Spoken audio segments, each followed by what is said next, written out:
Time for a little bit of Showtime here in Sheffield. I'm with the one and only IBF world champion, Sonny Edwards. You good?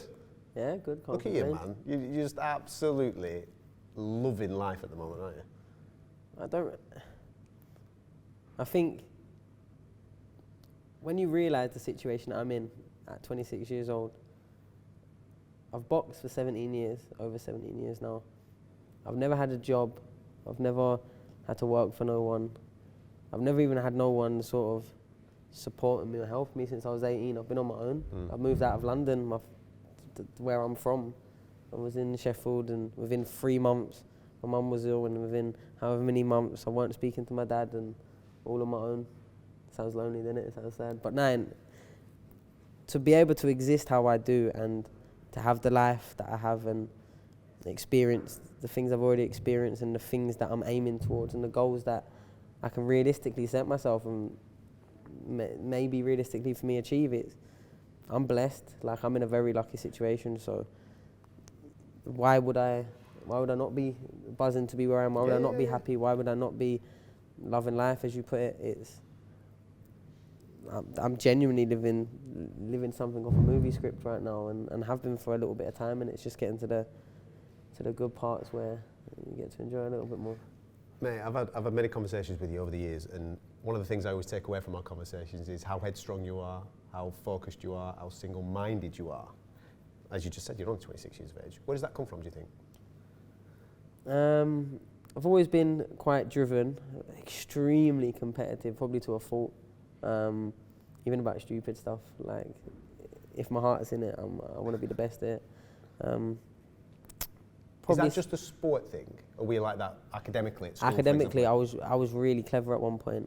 Like, I did good. I came out, I went to uni, I got A levels, did all of that, carry on. But there was a time when the school I went to, secondary school, Wallerton County Grammar School, was at the time one of the top 10 in the country, like, for results. And like, it was not a paid school. You didn't pay no money. A lot of people think that when I say a grammar school, because it is in Wallerton. You don't pay. You have to pass a test in a very exclusive school, like a scholarship type thing. Yeah, like 1,500 people applying, 130 getting each year. And when I first went, and for the first years that followed, I was top 10 in the year. I'm talking, bear in mind, I'm just sort of a divvy boxer that speaks a lot on Twitter now. Do you know what I mean? But I'm talking, I went to school with all the kids that were then going to do doctorates and go to Oxford and Cambridge, and if not one of the Russell Group unis. That was like my education. I went to all boys school until sixth form. Was that ever going to be your path, do you think? To a certain degree, but do you know what, as boxing got more serious, and as I enjoyed it more and see that as my route, my competitiveness for the academic side sort of fell apart. So I went from wanting to have the best work and turn out that, to being the kid that I was training like a pro from a young age. I'm talking every single day we was training, Monday through Sunday pretty much most weeks, running 6 miles at 11, 12 years old, sparring 8, 10, 12 rounds at the same ages, like every day training. We'd be going up to London, say Repton, an hour drive after school, 3-hour training session, 2-hour training session, drive back, getting home at 9 o'clock. The last thing I wanted to do was sit there and do like 2-3 hours the homework and whatever. I was sitting on PlayStation till 2 or 3 o'clock in the morning on MSN and Facebook and whatever was going off at the time. But so I kind of, as boxing went, academic kind of went, but I still always did what I needed to do without falling too far off. I got all my A levels, I got all my GCSEs, but I realised that boxing was my only thing that I probably loved. And I think taking 7 months off at age 14 made me realise that more than ever, and it's my thing, like, and it has been for a long time. I was going to ask you about being a youth and having boxing ring in your front garden, everybody's well documented, and obviously your dad, you, Charlie, working on the things that you're working on a day-by-day basis. How do you look back at that now? How do you look back at that time of that groundwork that was put in, now knowing what you know as a mature young man? Yeah, I mean, without the sort of the effort, without the push from our dad, me and Charlie would be nowhere. We wouldn't be here. We wouldn't be chatting to you. Nowhere, no chance. Like, there's a lot of other influences, a lot of other people that played a part, and are still obviously now playing a part massively. But to a certain degree, we might have traded some parts of our childhood, especially from about 11 onwards, for boxing, really. Like, we was living that full time. No matter what I did, whether I was playing rugby or doing football, I did everything. I just like competing, everything I wanted to do. Boxing never suffered. I was still in the gym. I would come off a rugby pitch and go and do a 6-mile run up the hills. No, it's serious, at pitch black, running with a light in the torch up Headley Hills, pissing down with rain. But you could do whatever you wanted to do, but boxing didn't ever suffer. So I kind of just always had that confidence that I could sort of do everything. I mean, I was playing like rugby matches and on like the Tuesday or Wednesday in school or on the weekend before, and then boxing in national finals the week after. What position were you playing rugby? I played a lot. Believe it or not, yeah, and some people off camera probably laugh at this. One of the positions I played best, that was hooker. Hooker in about year 8 or 9. Because we had 2 real wide, quite small props. Okay. So we had a really low front line. So no, like all the big hookers that I was playing against could never win a scrum. Their feet were too slow and too lethargic and too lazy, do you know what I mean? So we used to win every scrum. It was like cheat. They took me off at one point. It was too low. But yeah, I played scrum half, obviously, fly half. I was good at fullback. I was decent at tackling. Yeah. I was get stuck in even if I was...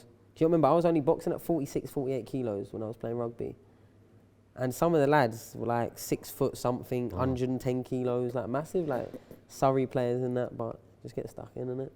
I had some bad backs off rugby though. I bet.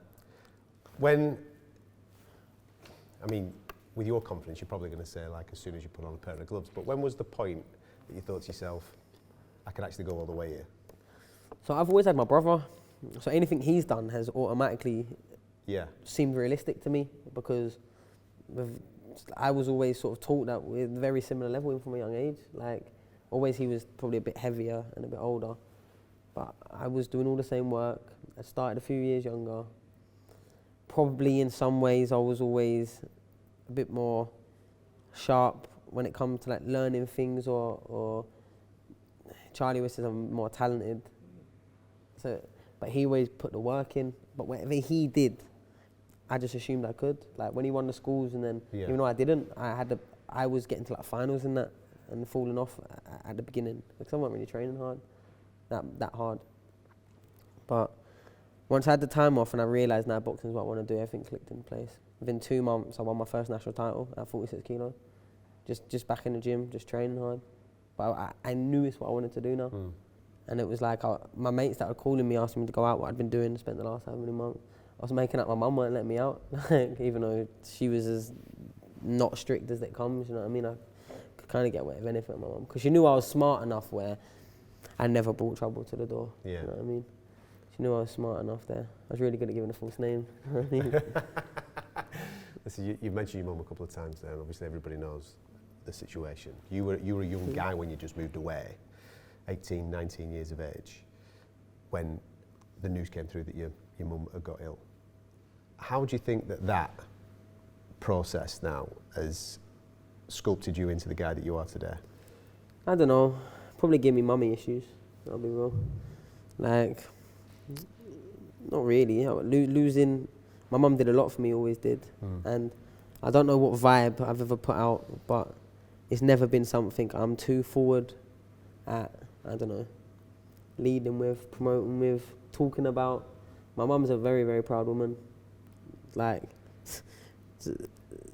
to a certain degree, probably one of the most vainest and proudest people that I ever had the pleasure of meeting, or knowing even, sorry. Are you a bit like your mum, mate? I don't know, I'm not that, I wish I was more effort conscious and like looks conscious and that, like, I mean, I'll go sometimes like 2 or 3 months without my haircut and put pigtails in my hair and fight on BT Sport, so I'm not really like, oh, I've got to look. Nah, I don't even want to like putting stuff together, but it's the effort sometimes. I don't do it for me, I don't really do it for anyone else. But my mum, yeah, she's very, very proud. So to be fair, like, she would have hated to see how she is now. So that's really why, to the most part, it's not something I tend to let, I don't know, the world have access to, you know. As you can imagine, the amount of times I've been asked something about doing something with mum, promotionally wise, marketable wise, coming to the house with cameras the day after one more. Like, that's for me. Do you know what I mean? Yeah. That's for me. That's for us. That's for our family. That's the way I see things. Anyway, everyone's different, but it's just one of those things. I'm lucky that one, I have a mum that is still alive today. I had a mum that pretty much would do anything and everything for 18 years that she physically could let her. Just like, I didn't have to do anything. I don't think people understand. I was a proper mummy's boy. Till I moved to Sheffield, I didn't know how to do a washing machine. I didn't do anything. Wash clothes, do dishes, clean up the house, nothing. Now I've got a cleaner. So you still don't know that? I know how to, but I feel like I'm at that stage where a little drink each week to keep the house clean is better than me going home and spending 2 hours doing it. How was becoming a dad help you appreciate the things you're talking about now, the things that your mum did when you were younger, the things that your dad did when you were younger? Obviously, you're a young dad now yourself. Massively, like, it's hard. Like, I'm quite a lazy person. I'm laid back, and I'm very quite lazy. Probably what makes me such a good boxer is when it's camp time, to spend 10, 12 weeks waking up, going to the gym, going home, laying down. I'm wicked at that. My head don't go now, because a lot of fighters, their head batters, like, they beat themselves in camp because of the mental burden that boxing can bring. The pressures, the reading the articles, the interviews, the tweets, all of that nonsense, and experts, people that you've looked up to for years, saying you're about to get knocked out, and like, it's a mad sport, isn't it? Like, if I told most normal people, not that boxers aren't normal people, but if I told most non-fighting people tomorrow at 7 o'clock at night, you're gonna have a fight with someone and it's gonna last 36 minutes, what? Who am I fighting? Yeah. Who? You got any videos of them? Do you know what I mean? Like, I don't want to do that. Like, the anxiety would take over. Yeah. So obviously, as a boxer, that's part and parcel of the job. But now, when you factor in each win to some fighters, it's pretty much life or death. Well, it can be to that extreme, but I'm talking a lot of fighters. This fight is their chance every time. Do you know what I mean? There's rarely a non-important professional fight. Even if you jump in the 6th rounder against Bobby No Hope, do you know what I mean? There's still a chance that something can happen and where it all goes wrong from here, and all the plans are derailed, and you're at the bottom of the scrap heap. When I was asked, like, how many times is that a likely story? So boxing is hard, but I know I want to be in it more than anything, and I believe that. I believe I'm as good as anyone that's doing it right now. I believe I can be as good as anyone that's ever done it. I'm well off there yet, but I feel like another 10 years of learning and dedicating myself to the craft, like, the progress has always been exponential with me. It gets more and more, and I pick up things quicker, and I do things that I couldn't do not too long ago, and then I'm doing them really well, and then things that I avoided doing before, and now, like, the strongest parts of my game. But I love it. I love learning. How do you balance that professional thirst, hunger, ambition, drive, all these things that you want to go and achieve? How do you balance that with your personal life? Being a young dad and obviously catering for that side of your life as well. Yeah, I'm lucky. I mean, with their mum, she understands my job. She understands my lifestyle. I see my kids pretty much all the time. Every week I'll have them, weekends in the week as well. I'll go and see them, have them down the gym. But that's not really, I enjoy it. I enjoy having them around, like, especially now Chance's getting to the age where his personality, his conversations, it's proper back and forth. It's like a double act. It's like a relationship only me and him have. Do you know what I mean?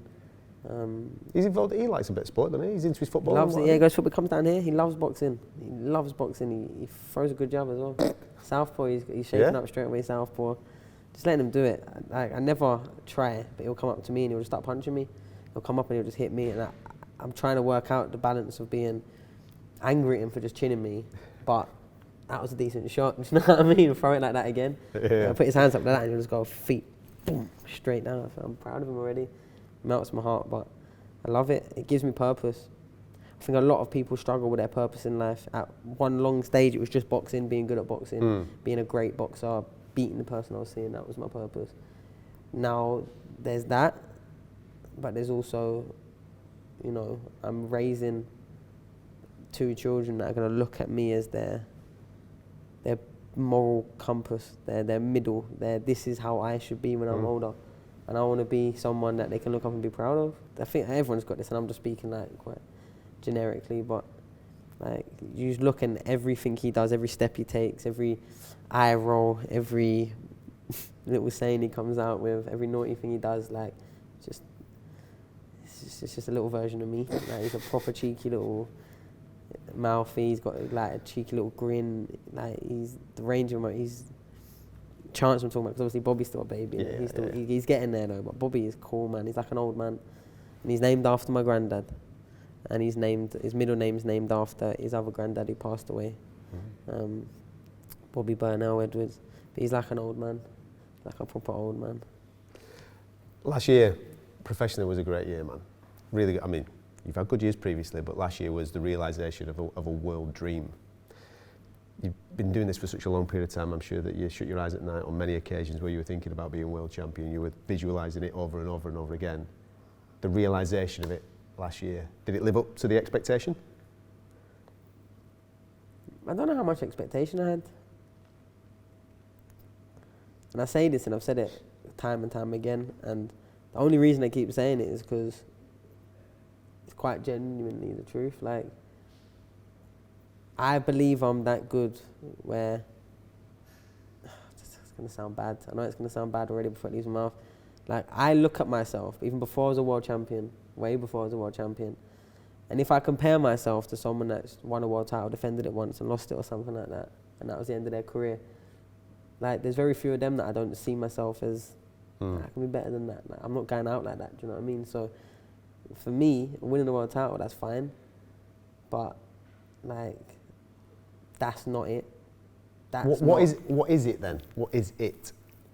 Because the sun, the stars, the moon, and everything that comes with it. You're talking like a man that, and I love this chat because you don't need a belt to vindicate how good you believe that you are. You already in your head, I was number one anyway, all right? But now, for other people, they see the champ with the belt, and then they can obviously, he's the guy. Yeah. So what is it for you? What will be the thing where you think, I did the business? One of the things that's important to me is being involved in the fights that they're meant to happen. Like, the moment that they're saying, nah, this is the kid that's going to beat you, that's when I want to fight. I.e. JC Martinez, yeah? Martinez. Sandoval, they're saying is going to beat me. Bam Bam Rodriguez, they're going to say he's going to beat me. Like, anytime someone around my weight boxes well, I'm the first person they're going to beat. I'm the easy belt, everyone keeps saying. So I don't know how easy I can be when I've barely lost rounds in 17 fights, really. Like, won every fight wide, every fight, not remotely a close fight. But I'm the easy belt, I'm the easy pickings, apparently. But I just want... So it's the competition. That's what yeah, you're I talking about. It's purely down to the competition. Yeah, and I think with the right competition at the right time, everything else comes with it. My whole career, I need just the most mentally, physically stimulating fights out there, because them fights that fans get excited for, like, as much as I'm a boxer, I'm just equally as much a boxing fan. So the fights that I know fans will get up for and get excited for, they're the fights that me as a competitive fighter that is trying to achieve things that maybe will turn around at some point, and people might say, wow, Sonny was one of the best we ever had to do it, you know. Like, why can't I do that? I've got another like 10 years where if it keeps going the way it's going, why couldn't I do it? Why can't I just keep standing everyone on their head time and time again? Because I'm doing it against good fighters. Just on that, what are your then immediate emotional recollection of beating Maruti Mtulani and becoming the champion? Because as you've just rightfully said, he was the guy. He was there for a long period of time, and you outboxed him. Okay, maybe you've had a vision of doing that in front of a massive crowd or whatever, but what were your immediate reactions to doing what you did on that night? Do you know, I think one of the biggest curses about me thinking I'm probably as good as I think I am, and that more often not that I probably end up right, so I kind of probably follow the hole into my delusion a little bit more, yeah, is when I was like 5-6-0 in Ukraine. I didn't spar him, but I looked at him. But if I ever boxed him, I had him beat then. Like, and it sounds mad to think about it, like in hindsight, but genuinely, you wouldn't have told me otherwise. I've spent tens of thousands, probably, of rounds in the boxing ring in my life. I don't people understand, like, from age, I'd say, even though I started at 9, sparring probably started picking up more at 11, yeah. But from 11 till now, age 26, like, if there was an average amount of me sparring from, I'm talking as a kid, I used to do 6, 8, 10, 12 round sparring as an 11, 12, 13-year-old kid against 5, 6 different opponents.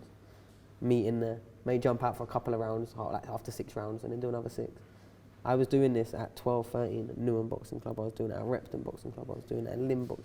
Everywhere I was going. Are you saying then that it was just another day? Every day. In your head? When you become world champion, it was just another day? Because you kind of already lived that moment. I thought I was world champion as soon as the fight got made. Like, genuinely. You was there. You interviewed me. How much energy different am I showing from now speaking to you? Well, your energy never changes, ever. You're always on that plateau. But it's because time will land when it comes. Like, there'll be a time when someone comes into your change room and they'll say, ready to walk now? And then you walk, and then what happens in between. And then you go in the ring, you do the ring walk.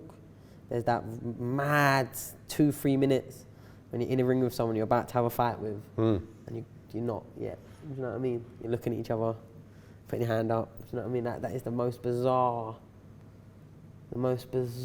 feeling ever. Still to this day, I find it weird. I like it though. I like that vulnerability, that there's no backward step from here. You're here now. Do you know what I mean? And I never think about getting out. It's not. I'm fascinated by that mentality right there, because it's here now. You know what I mean? Yeah, but we've kind of spoke about things that are going on in your personal life. For example, obviously the situation with your mum. There was a situation at that particular time with your brother. There's all sorts of stuff going on in your real life, your dad and all these types of things.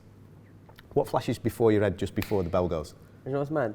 There's probably a hell of a lot more that goes on. Because I'm one of those weird people, yeah, that seem to tend to subconsciously and consciously put obstacles, put chips on my shoulder, put conflicts. And I don't know why I do it. Okay. Like, Charlie pissed me off. We had an argument. I blew it out of proportion. How I do. Do you know what I mean? And I didn't want to reconcile until after I was world champion. Why did I want to do that? I don't know. You know what I mean? Why did I do it? I don't know. Like, he was trying to be all nice. I was telling him to go fuck himself. But why? I don't know. It's part of my character. It's part of my, like, I'm used to feeling, I'm going to use a very triggering word, yeah? I don't mean it in as powerful extent of what it can be. But I've always felt like I've had oppression on my boxing career. Every time I've done something, there's always been something that then has positive, negative. Like, I won 6 national titles back to back. Oh, boom, boom, boom, clean sweep, didn't lose a fight in England, trounced everyone.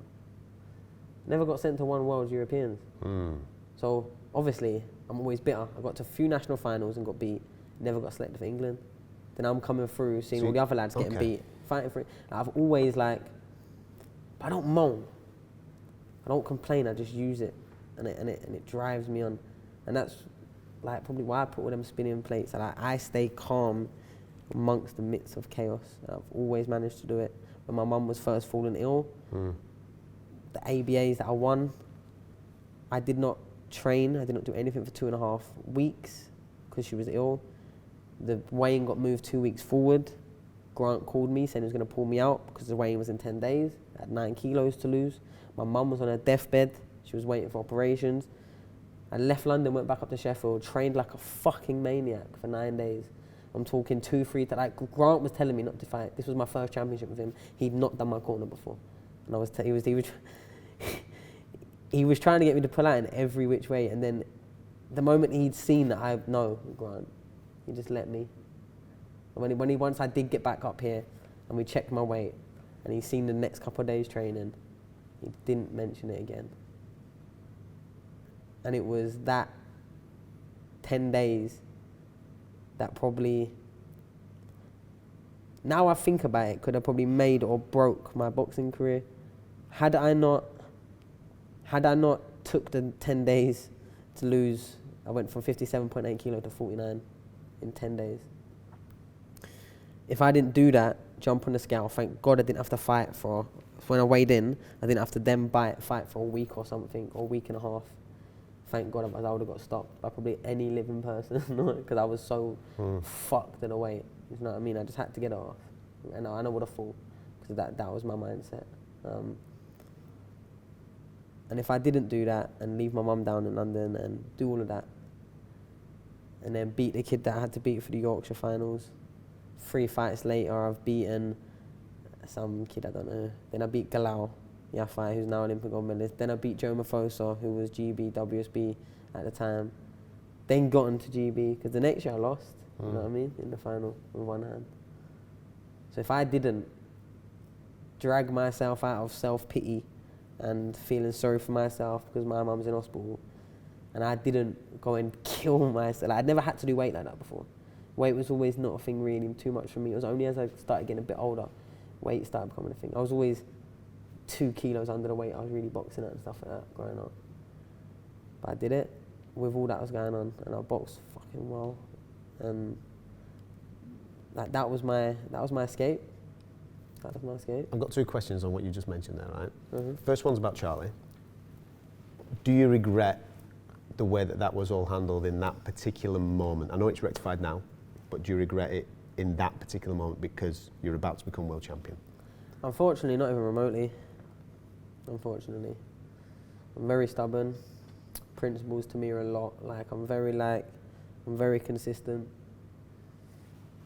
Don't get me wrong, even though I'm saying I took it out of proportion, I still to this day and would say the same to him, believe there was things in his actions and that I didn't agree with. Things got out of thingy, he stormed out, left the gym, did whatever.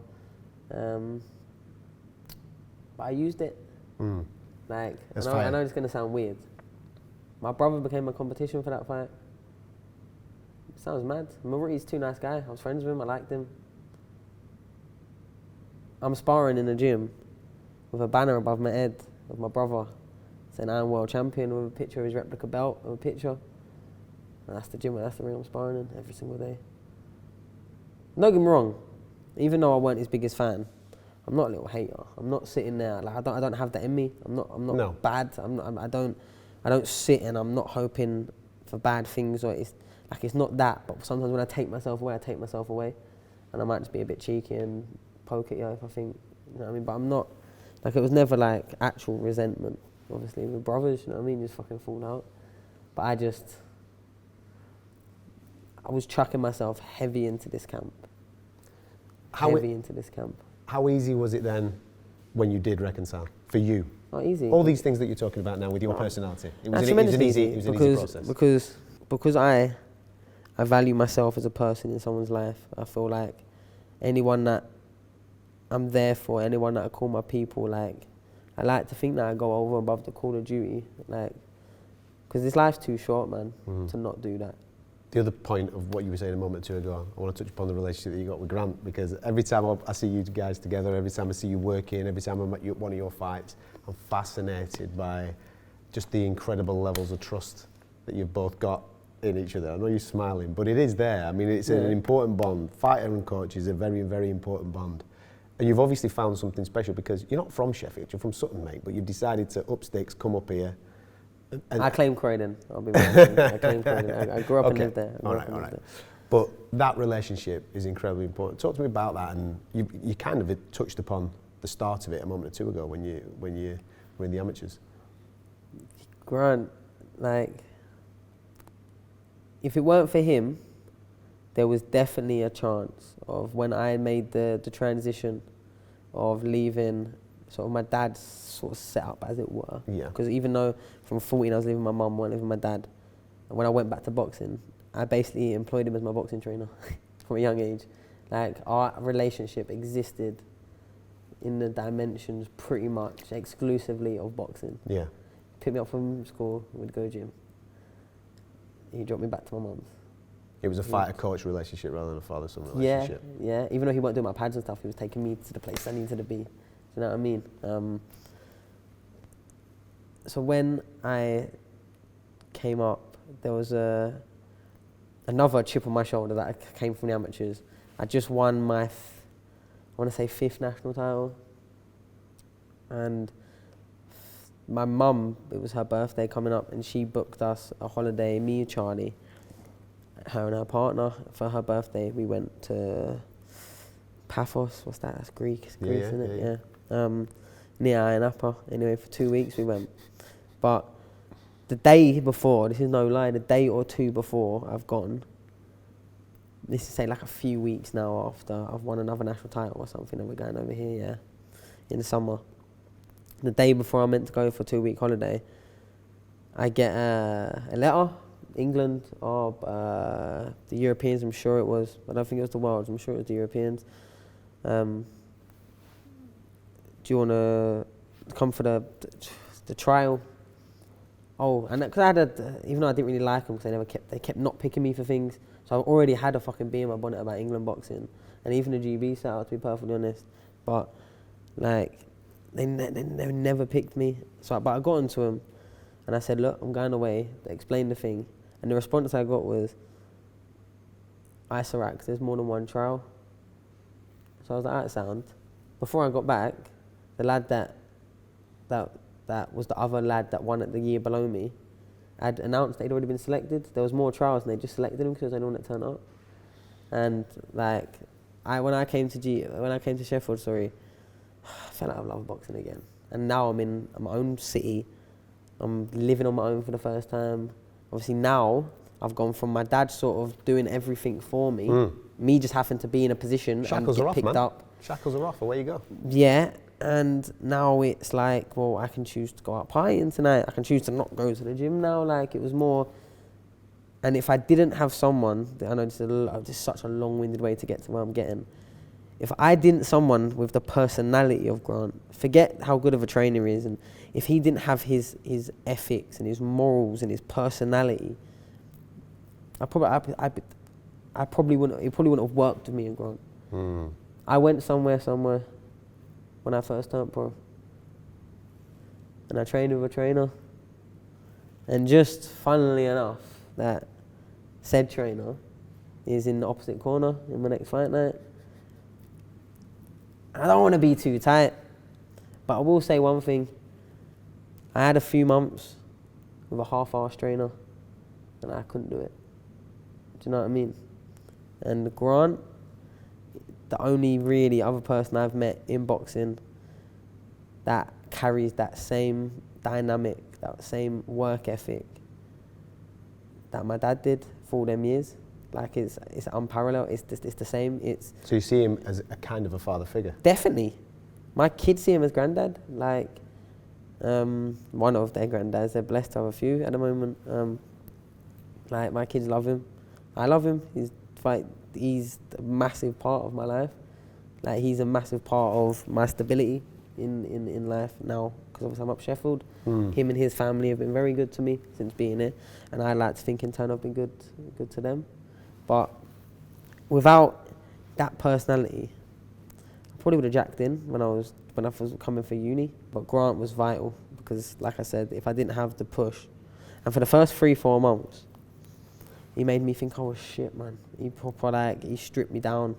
Like, everything I did was wrong. But when I'm 5-6 times national champion, I'm half looking at him like, fucking hell, Grant. I know as much as you can. You know what I mean? Like, I'm being for real, but that's the mentality my dad gave me. But it weren't until I really trusted him over time that we've blossomed into, and we've grown together, and we've developed. Because when I first went back to pro with Grant, I was his only pro. Yeah. Now look at him. Do you know what I mean? 2 world champions later, a few British champions, and everything in between. There's not been too many bad nights we've seen with Grant in the corner, because he's a very good coach. He's a very good coach, very good at building careers, very good at steering careers. And hopefully he gets all the plaudits in due course. Why Probellum? Pay me the most money. Do you want me to say? No. Show was fantastic. No, you got to be honest. Show was fantastic in Dubai last time out. I mean, and this is, again, not to discredit, not to talk down on any other promoters, people I've worked with, people I haven't even worked with. I've been to a lot of boxing shows. I've seen a lot of boxing shows. I've been fight weeks for a lot of boxing shows, different promoters, different countries. And that was up there with the most seamless. He was out there, you know. It was all easy. The whole fight week, there wasn't one thing that went wrong. I did not have to speak to my manager all week. Nothing that's ever happened before. Do you know what I mean? And I'm in a different country. I'm organising different things. I'm working with loads of new people because it was obviously, initially it was a one-off headline in the first show. I think it fit what they was trying to do, the budget they had, the fight that was there in the air. Obviously Frank couldn't get me on before Christmas. I was adamant that I was fighting before Christmas. I think the fight would have struggled going after Christmas as well because the IBF wanted the fight to happen. So all just, and then now, obviously, bought myself out my contract, you know, investing in the self-made style. And then, yeah, I just want the big fights and I want nothing to block me. When speaking with Probellum, the team, Richard, Ali, Harrison, all the team, the one thing that we're all on the same page is that I'm in a position where really, especially which helps, is probably the weight division, and right now the less need to protect certain things. But I can really just chase all the big fights. I can go anywhere. I'll go anywhere. You can take me anywhere. We'll go have fun with it. Do you think you've got a good fight for me that makes the most money? You think let's go. Tell me weight will go up and down the weights. Like, I want to have a fun career. I want the fights. I want the fights to cement my legacy. I don't just want the accolades that sound good, the world champion this and two weight this, and when you pull it apart, it doesn't really mean much. I'm doing good so far and I've got this. Was there a little bit of disappointment when you saw Martinez going up for the Chocolatito fight? Because that's the fight that you were chasing. Yeah, and if you asked me a week before, in a private conversation, I'd have been like, hey, don't tell anyone, but I think I'm fighting him next, you know what I mean? Like, generally. It was close. It was close. But it was things over our heads. You can't begrudge him taking that opportunity. It's a fantastic opportunity. Can I heck? Like, and even though I made like a little joke about him ducking me, like, Gonzalez is probably, there might be a couple more at super flyweight actually, but out of the, say, 1,500 boxers at flyweight and super flyweight around the world, whatever there is, like, if there's one phone that's ringing and you're answering and taking that payday, it's Gonzalez, man. He's the $1 million man in the division. But it's so great. People are really starting to take notice of the division. And because we've got some fighters that are doing stuff that other people in other divisions aren't willing to do, we're kind of like the females in that respect.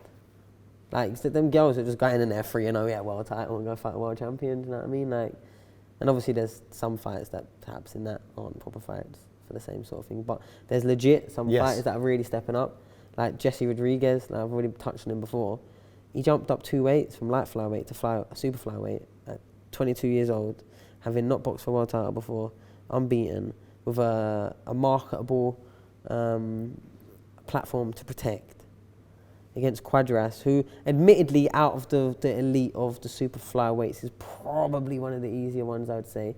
But that is not like, that's not like, do you know, like sometimes, that's the easy option. There's no easy options there. Do you know what I mean? They're all killers. Do you know what I mean? And he's shown that as well, Quadras.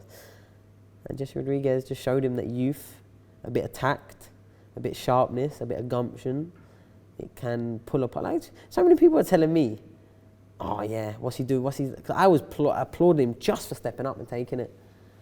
People's like, oh, what's he gonna do that for when he gets knocked out? It's gonna be, oh, he shouldn't have done that. And I went, but even if he did, like, he's risking all his chips. Does that frustrate you, the attitude of boxing fans with things like that? Nah, because it's not just boxing fans. There's idiots in every walk of the way. Everyone's got their own opinion on everything. Again, my boxing compass isn't the middle like I'd like to think it is, because I've got bias. I'm a boxer. I've got relationships. So I'm going to show more bias in some ways than any fan. So a fan really, unless it's someone from their like local town or maybe their country, or they can just do and say what they want. It's not hard to say something quite out there. It's not hard to be provocative. Like, that's easy to do that. You never hear it in real life though. Like, I'm probably one of the more controversial and probably the least intimidating boxer that walks this country. And probably one of the most outspoken, all that wrapped up, and I've never heard one bad thing said to me. So when the Martinez fight doesn't happen, as you just said, it was close, you were incredibly quick to just go, okay then, what's next? And what's next on the table from Probellum was obviously the Waseem fight. Yeah, perfectly honest. So in the whole negotiations of signing with Probellum and this fight happening, Martinez fight happening, it was basically in a spot where I'm not ever, again, learning from mistakes from Big Brother Charlie, I'm never going to let someone stall my career, especially when I'm holding a world title. You fucking mad, like what? Mm-hmm. Like, I can just go and fight. I'm selling the fight, you know what I mean? So I had in my head that box December, I wanted to box March. They said yeah. I said I want Martinez next. Priority, I will wait a little bit, maybe a couple months for Martinez, say if it was like a May or, you know, like if it was like one of them carry-ons. But I said to him, I want a backup plan. I want something set in place that he's not going to stall me for a couple of weeks. Eddie Earn sort of half sidetracking every time he's asked about me, and I think they want it, and I know it's a good option for a fight for them, and they probably see it as a winnable fight as well. I know Eddie don't want the fight. I don't think Eddie could live with me just sort of running and stealing the bank, taking all the limelight, hype and fucking off with it. Like, he would hate it, it would kill him. I know it would. A little bastard like me would get him so mad. I know it would. And so it should. So that's why I don't think he's in a massive rush. And I can tell by his reactions. I'm quite good at reading people. If you go back and look at all the times he's been asked directly by interviewers, which quite a few times, especially earlier on, before Martinez started pushing and saying he wanted it, everything was just a sidetrack. Swerve, not mention my name once. He'd be like, oh, yeah, mention another fighter's name straight away. Skip on to something about moving away, big fights, on to the next thing. Which I understand he's not my promoter. Why is he going to promote me? But I know if that was a fight that he thought they could benefit greatly on, because a high-profile fight as a flyweight, there's the backstory. If he just come and wiped me out in 2-3 rounds and shut me up, like, that would be, like, I'm not saying that he needs it, but, like, there's a lot to gain out of that for their career, their profile, and they're not really. I think me baiting out Martinez, that has got him closer. But I had the backup plan, and obviously Waseem being with Probellum, also being with the same management. Someone I've accepted the fight twice previously, may I add. Before I fought Maruti, a week before, I accepted the fight of Waseem, and he turned it down. Every time he turned it down, make an excuse, a wedding, and then bear in mind I've got a lot of Muslim friends and I observe their religion as well. I observe Islam. So when in January, the first week of January, he's telling me that he can't fight me because Ramadan's coming up and it's not until the first week of April, I'm thinking, what, you can't have and I'm getting married, what, you can't, what? Like, you don't really want this that much then, do you? Like, you don't really want this fight then, do you? Like, and now obviously, he's got a world title. But I think I understand the reason as to why he didn't fight me before. And I think I put it down to his trainer, Danny. Danny's seen me and he's worked with me and he knows how good I am. Like, Danny wouldn't even let me spar his fighters when he was training me. And that's on God, that's facts. Like, and if he was asked about this, I would love to see his response, but I don't think Danny will really get to a back and forth with me because he'll go bright red in the face and I won't know what to say. But I like Danny, I do genuinely, from the bottom of my heart, he's a good person. But this is war, you know what I mean? And what's the art of war? Sun Tzu, knowing one's enemy. You know what I mean? It's the most important part. Deep, man. You've gone deep on everybody now. Yeah. So I know why the Farag fight didn't happen before it happened. I know why the Paddy Barnes fight didn't happen when it never happened. And I know why the Waseem fight's not happened now. And there's one consistent theme in all three of those, and that's who was training them at the time. You know what I mean? But it's going to be fun. Well, March 19th, you get to have some fun in definitely. Like, in the Middle East. For me, it's personal. Like, there's some things that even Danny wouldn't know has sat with me for so long, and that I've been plotting to the eventual time when I get to fight one of his fighters. Like, but bear in mind again, but I mean this legitimately and conscientiously and from the bottom of my heart, I do like him. Like, we had some good times, and every time we speak to him, it's nothing but love. His missus Sandra is an amazing woman, son, Dominic. I've really got time for them all, do you know what I mean? But they're just, in my opinion, way miles out of their depth here. Like, without something coming back to bite me, which then again I don't really care, what we've spoken about before, I like raising the stakes. Like, I cannot believe that Muhammad Waseem is my next dancing partner. I'm low-key quite offended that out of all the options out there, that he was my most lucrative and the option that I've got. I think he's very basic. I think he's old now. Like, tough. But anyone can be tough. Like, it's not hard to be tough. It's tough to be hard, you know what I mean?